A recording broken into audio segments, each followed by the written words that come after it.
Hello everyone. This quick 2-minute revision video will help you go over the topic the media, the state, and censorship from the unit media. Let's get started. In authoritarian regimes, media is tightly controlled by the state to influence public opinion. North Korea is a prime example, where the government controls the Korean Central News Agency. This outlet feeds only positive stories about the dictator Kim Jong-un. Internet access is extremely limited, restricted to domestic intranet sites, as reported by the OpenNet initiative. Robert Ortung and Christopher Walker, 2014, explain that most authoritarian states don't aim to completely dominate media, as this could hurt their image globally and affect economic progress.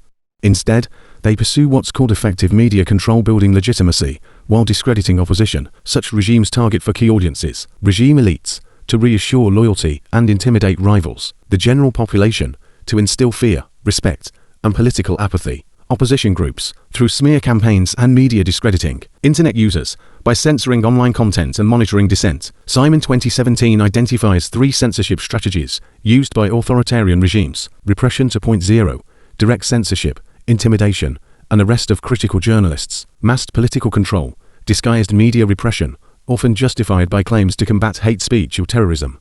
For instance, post-coup Turkey shut down media outlets under the pretext of fighting terrorism. Technology capture, digital surveillance and censorship, including blocking websites or monitoring critics. A fourth strategy, self-censorship, occurs when journalists avoid criticizing the government to avoid harassment or financial threats.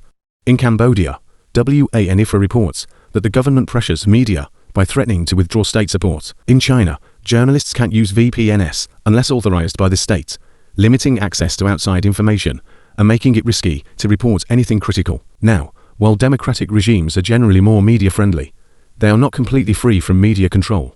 Steer 2015, analyzing 149 countries from 1993 to 2010, found that democracies offer more media freedom than autocracies. However, democracies still impose restrictions in the name of public interest, such as banning hate speech or ensuring media plurality. Media freedom can also decline under shifting political climates. In the USA, Donald Trump regularly attacked the press, calling them dishonest and accusing them of spreading fake news.